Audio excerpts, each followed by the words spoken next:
Let me, since Manny is recording this, let me introduce our visitors again. And we've invited each of them to give a couple remarks about their service in the war. So I'll start with Mr. Ray Pegram, who is a radio operator aboard C-47s. Don Clark flew C-47s. And George Shenkel over here decided he wanted to jump from a perfectly good airplane several times. But George is was a member of the 82nd Airborne Division and jumped into history from this very plane on D-Day. So let me begin with Ray. Ray, if you tell us about your service, please. Well, I went in January after Pearl Harbor. I stayed home for Christmas and New Year's, and I didn't want to go into infantry, and I wanted in the Airforce. So I went to Spartanburg, South Carolina, which was the nearest Air Corps recruiting station on January 2nd. And, took all the exams, passed everything to go to pilot school, except my left eye was too nearsighted. So they told me I could be a flying radio operator or a flight engineer, and I told them whichever school would open first, that's what I'd be. So that's why I wound up in radio. And I was the radio operator on the squadron commander's plane. He was Major Mann from Scottsbluff, Nebraska. I had a fine crew. Harold Newsom was my crew chief in Texas. And we participated. We went to England in October 1943. We were the first troop-carrier group to arrive in England. And we trained more in England and ready for D-Day. We were in D-Day, dropped the 101st Airborne. I made 3 parachute drops and 3 glider tows on D-Day. Well, the 3rd glider tow was actually on the 7th. But we made 3 parachute drops and 2 glider tows all on the 6th. And then they let us go to bed. I was also in the Holland invasion. We dropped 101st Airborne into Holland. We made 2 drops, 1 day apart. And then we made about 8 or 9 supply drops after that. And then we, between those 2 missions, we carried a lot of gasoline to France. As Patton drove across France, he needed a lot of gasoline for his tanks. So we would land in cow pastures, fields, anywhere they figured one was firm enough for the C-47 to sit down, and they were easily flown, as I can tell you that. So we did a lot of that. And then we also dropped the 17th Airborne across the Rhine because the 101st had been beat up in Bastogne, and we dropped supplies into Bastogne. The weather was bad, but I can't remember where it cleared up, the day before Christmas or Christmas Day, but that was the first day of clear weather that we could drop supplies to Bastogne. And we made 1 parachute drop across the line, and we lost 1 plane in that drop, but my plane went all of those missions and never got scratched. So basically that's my story. Well, we did liberate our POWs from Germany after the war was over, and our group flew into Germany and loaded them up for several days. We made many trips flying liberated POWs back to Paris, where they were handled from then by Air Transport Command or by boat, whichever they needed to use. So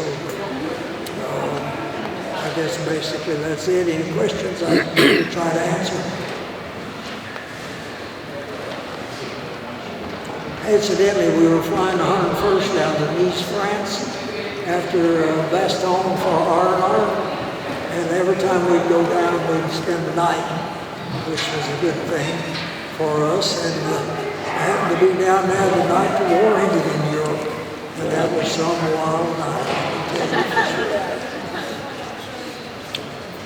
Ray, what's your biggest recollection of the D-Day drop? Well, we were in the first echelon of dropping the Pathfinders. Colonel Crouch, I think, was leading the mission, and not sure, Major Man, we were in the lead second element, and we dropped the Pathfinders at about 10 minutes after midnight, and it was pretty rough. A lot of fog and a lot of flak. And then we went back and we made 2 more drops on the 101st, and then we made 2 glider tows. It was getting daylight by then. We could carry 2 American gliders and 1 Horsa. We carried American gliders both times. And then we made another glider tow on the 7th. And after that, we did evacuation flights. We brought in ammunition, landed on Omaha Beach with the tide out. The sand was very firm. We landed on the beach. The engineers put down some metal strips for us where we taxied and unloaded, and we put up the litters and brought out wounded. We made about 8 or 10 of those trips.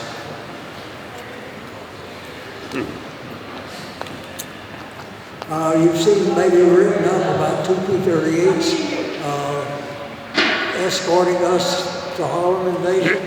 And one book I read said both pilots were shot down, but the one I witnessed was there were 2 P-38s escorting us, and we were heading for a gun emplacement, a German gun emplacement, and the first one peeled off and dropped his bombs straight down at it, but they shot him, and he turned up the plane straight up and bailed out. I watched him float down. I'm sure he was catching, but the other P-38 finished the job and knocked out the gun emplacement. So I'm sure they saved lots of lives, but I didn't know that second P-38 was hit, because the last time I saw it, it was flying around Broadway. Well, folks, thanks very much for attending, and thanks to our veterans. Thanks, Bruce. George. Okay, thanks for coming. The major, there were 3 planes from my squadron that were in that first group. And I think we were probably, I'm not sure where in the element we were, but there were 6 planes in 3 different drops. 6 planes, right, for 6 the planes, 6 Pathfinders. planes. That's right. And we were in the first element. Okay, and they actually used the G to navigate overland to get to the TC, because the Rebecca didn't have a Eureka on the ground, so they couldn't use Rebecca. Well, so we were just following Colonel Crouch. Okay. And he was to find the But if you DC. had to, you could have taken over. Yes, because we had the navigator. Okay. Yeah, we hit a lot of fog, and then we hit a lot of flak. And the flak was really popping when we dropped it. I remember looking at my watch, and it's somewhere around 10 after 12. Do you remember by any chance what DZ your Pathfinder was going into? Seemed to be like there was 7, I'm not sure. 101st. Okay, so you were Close to the St. Mary's. You were north of where this aircraft, when it flew its mission. Yeah, we were in the north section. This aircraft flew to DZN. Yeah, he was dropping the 82nd. Yes, right. Yes, the right. 508. Right, yeah. That book right there is who they were dropping. Right. Yeah, they were south, Yes. east of us. And the problem with the Pathfinder for this particular group is they never got the Eureka working for the 2nd Battalion, and therefore they couldn't use the Rebecca for the 2nd Battalion. The 1st and 3rd, yeah, they did get it work, but they had a good drop. Yeah. Well, you know, they were all scattered. Yes. And it Right. turned out to kind of be a blessing in disguise. But we decided, I wasn't in on the decision, but it was decided we'd never do another night drop. And that's Can I why, get you to sign Holland my- was all daylight. Can I get you to sign my book for me? Just Okay. Now, what book is that? Can I see the cover on that? Put us down in hell. It's about Could the you turn it a little 50. bit more so I can see it? I can't turn my hand anymore. You got it? Yep. Okay. And who's the author of that? Pardon? Who's the author? Phil Nordyke. Phil Nordyke. Nordyke. It's the combat history of the 508th Parachute. It's a good book. If you'll sign right there, sir, I sure would appreciate it because it's been a pleasure meeting you.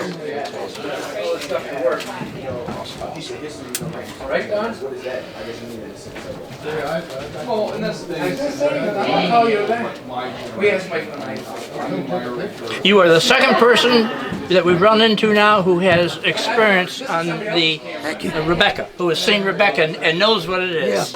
Okay. Very good. Yeah, I didn't, since we had a navigator, I never operated it, but it's set But you know, what it was and where it was sitting. Come on Yeah. out if you would. We want to get a picture of you and the other two World War II veterans. Then we're going to come out of the airplane.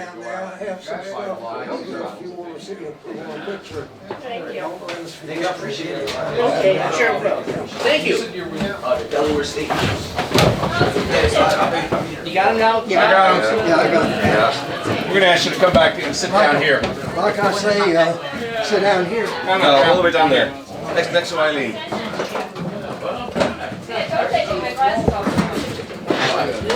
All right, we're going to get one picture with you in it, Eileen. Have a seat. And then, Eileen, you need to get up. Okay. Whatever. I've got some Okay, pictures well, whatever. in the bag outside. Yeah. Now, who do we have here in the front of the line? Is that who? George Shenkel? Yes. George, where do you live these days? Where do I live? Pennsylvania. Shenkel Mountain, Yeah, Lansdale, Lansdale, Pennsylvania. And the gentleman right there? Your name, sir? Clark. Clark? Don Clark. Don Clark. Nice to meet you, sir. And you were in the U.S. Army Air Corps, correct? Pilot. He was a pilot. A I was a pilot? pilot of one of these. What was your rank when you... Lieutenant. Lieutenant. And you flew a C-47? Thank you very much. And we have Eileen here, huh? Hi. Okay, I'm here to Eileen, where are honor- you from? You brought George Shenkel I with brought you. Georgia with me today. I'm here to honor all these veterans for their service, which I greatly appreciate. And I'm from Pennsylvania. Very nice. And who's that handsome man sitting next to her? Sir? I'm Ray Pegram, Hi, Ray. Where are you from? Spindale, North Carolina. And tell me a little bit about what you did in the war. I was a radio operator on the squadron commander's plane. He was Major Mann from Scottsbluff, Nebraska. Okay. And I was on his plane for D-Day, Holland, and across the Rhine, and many supply of gasoline and other things to Patton's army as he crossed France. And we evacuated our POWs from Germany after the war was over. Then we came back home and landed in Savannah, Georgia on July 4th, I believe it was. Well, I look forward to hearing what you have to say outside. And thank you for coming today, all of you. Okay, well, thanks for having us. Well, Ray, if you'll scoot over. We're not done with you yet. We want, Whatever. I think the public affairs fellow wants to get some pictures. Okay, Everybody look this way, please. yes. 1, 2, 3. 1, 2, 3. 1, 2, 3. Thank you. Okay. All right, fellas, let's exit the airplane. Okay. So this hangar was here in the war, and it was a secret facility, and it's where they developed the. They bring a fighter in, like a P-38, and figure out how do we hang a 5-inch rocket off this airplane. And they did all the engineering. They fabricated the brackets, all the electrical work, all the sighting for all of the fighters that fired those 5-inch rockets. And so it was a secret facility. All the two P-38s saved a lot of lives on the Holland first trip in. One of them got shot down. I watched him turn the nose up and bail out. We watched him float down. Very cool. He knocked out a gun in place with that we were headed right to. No kidding. Last 2 days, it Saved was a 80 lot of degrees lives. here. Awesome. Man. I've seen it written up in books, Yeah. but I witnessed that one. Well, here's our ramp, and in front of us, the Air Mobility Command honors both the transport airplanes, but the tanker airplanes as well. So right in front of you, you see a KC-135, which is a tanker, Right. and to the left front is the C-5. It's a C-5A. Came into service in '69, and it's the only C-5 in a museum right now. We got that about a year and a half ago. Amazing how they do this. And Refueling it in the air. when that airplane came here, it was painted gray, and it's since been painted white over gray. And I'm told it was all done but with rollers because they couldn't spray for fear of overspray and EPA kind of things. So this is our C-5, and you see a missile over there, that white missile. Yeah. This airplane actually dropped a live ICBM, a Minuteman missile, back in '74. And they put it on a sled kind of thing and pulled it out the back under a parachute. You pulled it out. Yep. And then once it's steadied in the vertical position, they blew off the parachute, pushed a button, and the missile actually flew downrange. And so that's why we have this mock-up of a missile here. This is the airplane that did that. You can see it on YouTube, and I'll tell you, it was a pretty wild thing. All right, ready? I tell you what, look at those wheels. They score a lot of weight when this thing hits the They ground. do. I helped change those things. They're all filled with gel. What's this? They're filled with gel, What, the tires. The So gel. they'll never go flat anymore. But that also means they weigh about 1,000 pounds now. Why does he have that to automobile tires? I mean, the cost is nothing, but to never go flat. Never go flat. Oh, you probably pay through the nose for it, but Well, hey, people have money nowadays. What's money? one of the airplanes that was considered as the major transport plane in World War II. The C-47 won out. One out, yeah. Oh, But yeah. they made about 400 of those things, the C-60, and that came to us just last year. Yeah. Yeah. Well, I'm glad the C-47 won. It was the safest plane they ever Yep. built. And that one's rigged for executive transport, so you can see the windows and the curtains and such. Yeah. The other airplane you see on the left is KC-97, a tanker. Here's the one at your 10 o'clock position is a KC-124, that big old, they used to call it Old Shaky. Yeah. Yeah. Yeah, we were going to get C-110s, I think, in alliance to invade Japan. Uh-huh. And I never got sent out there. I was lucky. They'd misplaced me and four other fellows misplaced our personnel records when we went off furlough back to Fort Wayne, Indiana. Right. And they wouldn't ship us out there till they found them. Mhm. And so the war ended while I was sitting up there, so I got out September 2nd. Yeah. My friends were all out in Alliance, Nebraska with those airplanes, and they were in 6 months later because they couldn't go leave the equipment. Well, my dad's unit ended a war in Austria. Of course, they were on orders for Japan, so they were real happy to learn that the war had ended. Oh yeah, they had already told us we'd have It's in 60% the office. casualties. Yeah, at least. All right, as soon as Zach is on, let's. The big airplane in front of us is a KC-133.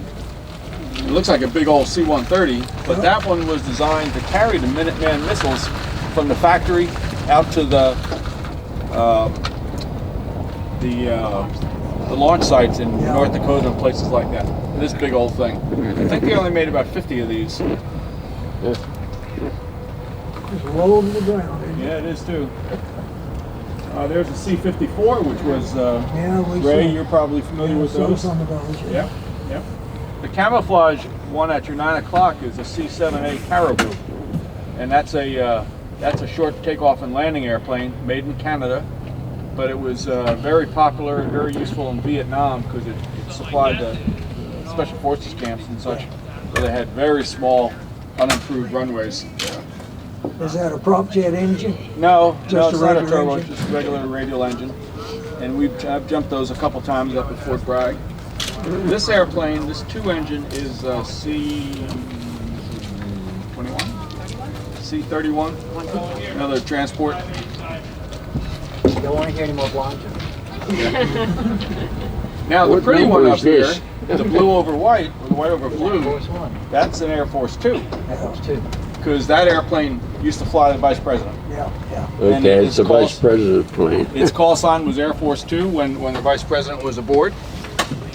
And as you can imagine, it's all rigged out as a distinguished visitor and VIP airplane.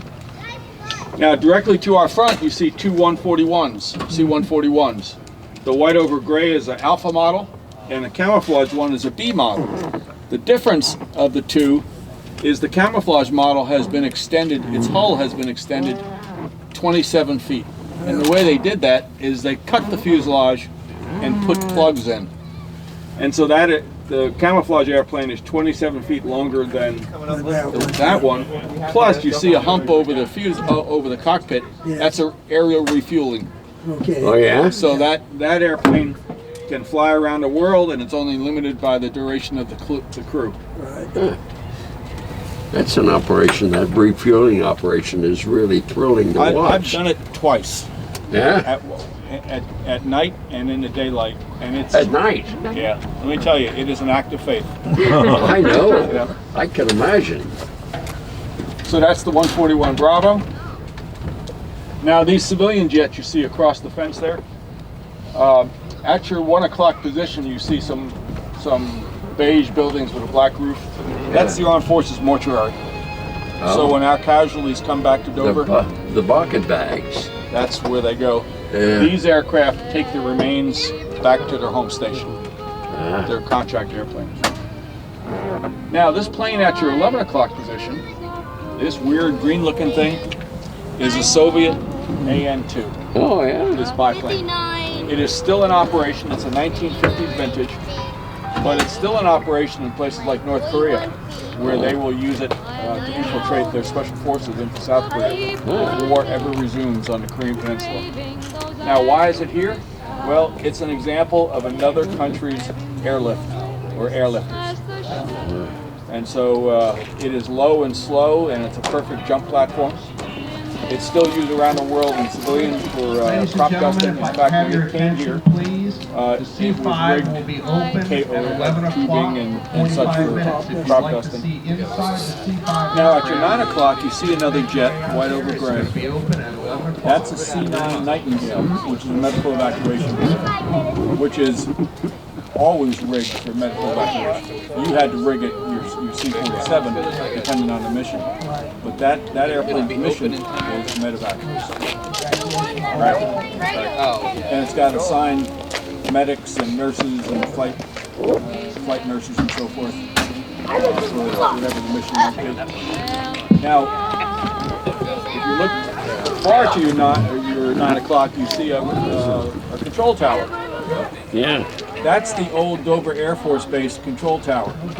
That some years ago, when they built the new one, the museum asked if they could have the what they call the head, where the air traffic guys actually sit. And so they built about a 40-foot pedestal, and they put that on it, and we can go up and tell people how air traffic controllers do their thing.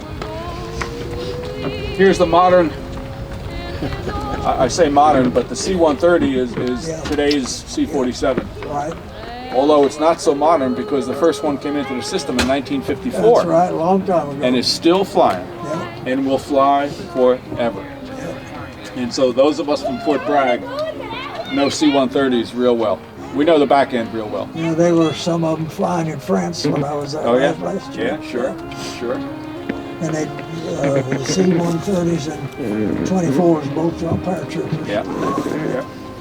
So this one, in fact, this one is marked Pope Air Force Base, which is now Pope Army Airfield. It's no longer an Air Force Base. I was stationed there in the beginning of my Army career. Okay. And they found out I had typing in high school, so they put me to running the shuttle types and operating the link trainer. So I never pulled guard duty or anything else. Well, we'll have to show you the link trainer we have inside when we go back I in. learned to fly the link trainer. Okay. And Captain Nelson let me take the C-47 off over in England one time. Yeah. Because I'd had that experience. Really? I want to say that's the same type of airplane that Amelia.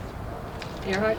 Oh, Yeah. It was similar to that. I don't know if it's the same model or not. Well, I looked When was this built, do you know? Yeah. Say again? When was this built, this plane? I'm sorry, Ray. I don't know. I'd have to look at the board. The board. It's on that board, I think. Late 40s.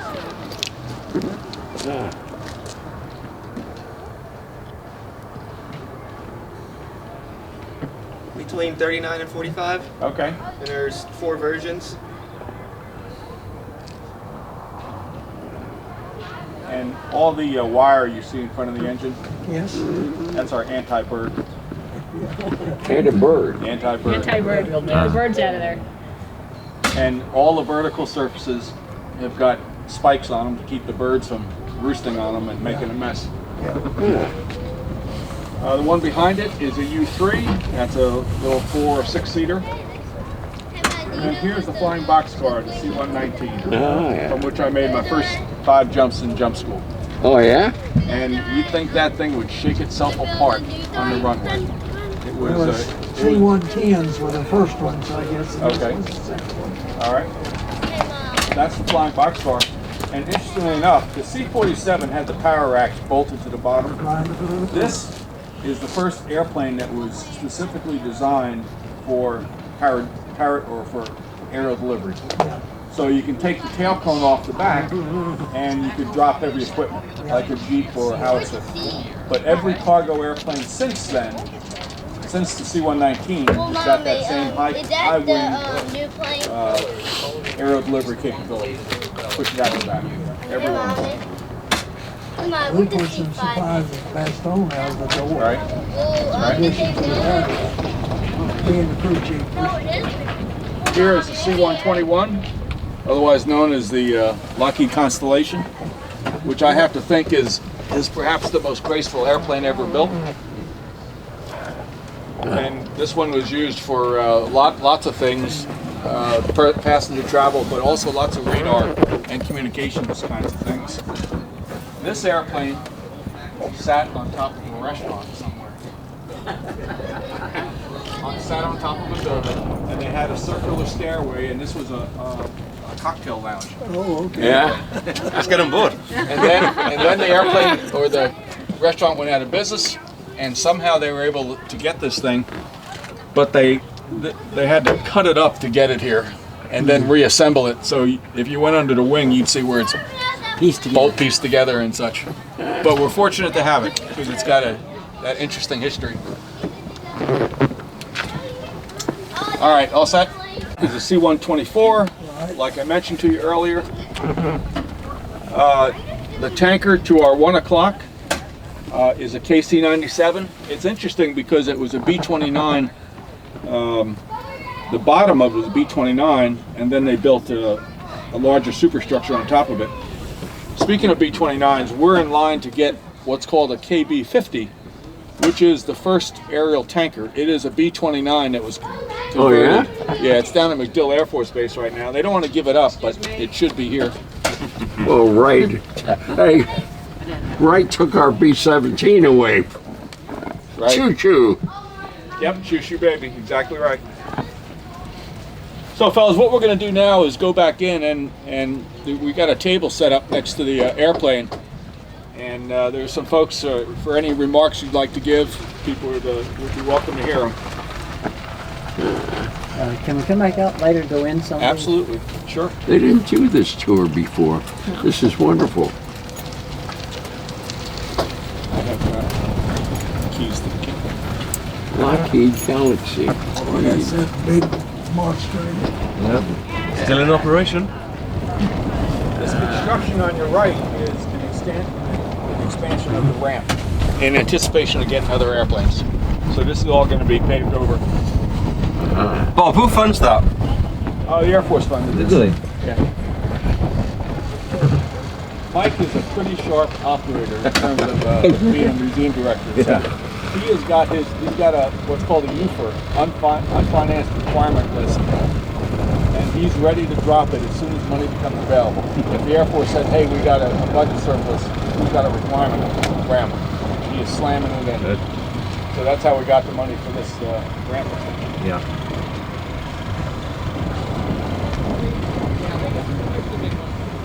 I thought in Tennessee was the only place that they made trailers out of the back of pickup trucks. You're gonna have to jump off and get coffee. Yeah. Well, I come here from Oak Ridge, Tennessee. I live down in Cleveland. Okay. When I retired from the Army, I was recruited to Oak Ridge and lived there for 12 years. Before I went into the Air Corps, I took an exam. I believe it was in October of 40, what would have been 41 for TVA. Right. And after I went into the Air Force after January 2nd, and after Pearl Harbor, I got a telegram at home. My mother sent it to me, offered me a job out at Norris Dam or someplace? at Oak Ridge. Yeah, okay, sure. That's an amazing story. But I was already gone. I believe it was $4,200 a year. That was a lot of money. Let me draw your attention to your 3 o'clock position. You see grass-covered berms. Right. Those are ammo bunkers, Okay. if you see them out there. And sometimes there'll be a C-17 or C-5 parked out at about the 1 o'clock position. That's called a hot spot. Yeah. And so when an airplane's coming in loaded with ammo or going out with ammo, it's parked over there to be loaded because it's about a mile away from the hangars and the ramp and so forth. Yeah.